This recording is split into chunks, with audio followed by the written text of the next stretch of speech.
Hipertireoidismo autoimune. Quais são as causas? Solta a vinheta.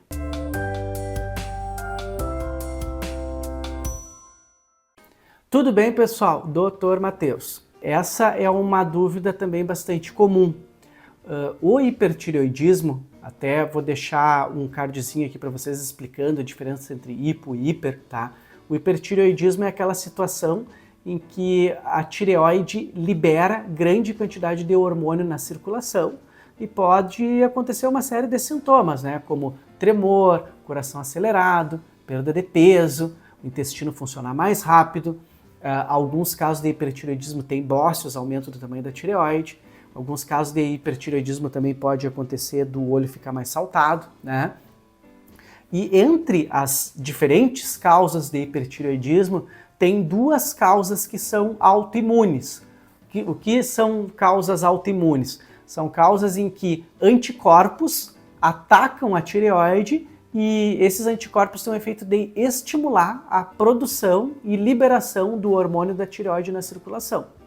Antes de eu explicar para vocês quais são essas duas causas, já aproveita e já se inscrevam no canal, compartilhe esse vídeo aí com quem possa se interessar. A primeira causa, tá, pessoal, e que é disparada a causa mais comum de hipertireoidismo é a doença de Graves. Quem tem hipertireoidismo, né, quem tem problema na tireoide já deve ter ouvido falar. A doença de Graves ou bócio difuso tóxico, o que acontece é que uma célula do sistema imunológico da gente, chamada de linfócito B, né, começa a produzir um anticorpo, e que esse anticorpo é chamado de TRAB, T-R-A-B, né, e esse TRAB tem o efeito de se ligar ao receptor do TSH na tireoide. O TSH é o hormônio que é produzido pela hipófise, que regula, controla a produção de hormônio da tireoide. E esse TRAB, ele imita, vamos dizer assim, o efeito do TSH, só que de uma forma excessiva e descontrolada. Então imagine que, né, esse anticorpo é como se fosse uma sobrecarga, entre aspas, de TSH, estimulando a tireoide de uma vez só. Quando isso acontece, a tireoide tende a ir aumentando de tamanho, aumentando a vascularização, vai aparecendo mais vasos nela, e também a produção de hormônio aumenta, tanto DT4 livre quanto DT3.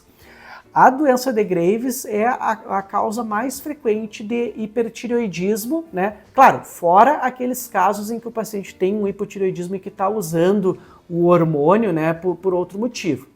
E das causas autoimunes é disparado a mais frequente. A segunda causa, que é bem menos comum, tá? Para não dizer rara, é uma situação chamada de rachitoxicose. O que seria uma rachitoxicose?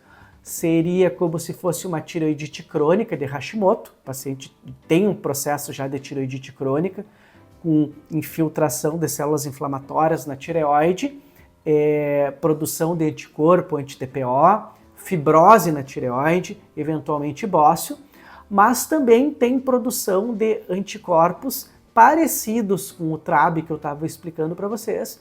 Então é uma tireoidite crônica que no primeiro momento se manifesta com hipertireoidismo e à medida em que vai evoluindo, o paciente vai desenvolvendo hipotireoidismo no decorrer do tempo, né? Uma característica desse tipo específico de tireoidite é que, diferente, né, da tireoidite de Hashimoto pura, em que tem hipotireoidismo, e da tireoidite subaguda, da tireoidite silenciosa, de outros tipos de tireoidite, nesse caso de rachitoxicose, a tireoide capta um monte de iodo. A aparência, a forma como ela se manifesta clinicamente, vamos dizer assim, é muito parecida com a doença de Graves. A diferença é que na doença de Graves, se o paciente não é tratado, o hipertireoidismo se mantém por tempo indeterminado. Na rachitoxicose, a tendência é que o paciente vá evoluindo para um quadro de hipotireoidismo no decorrer do tempo.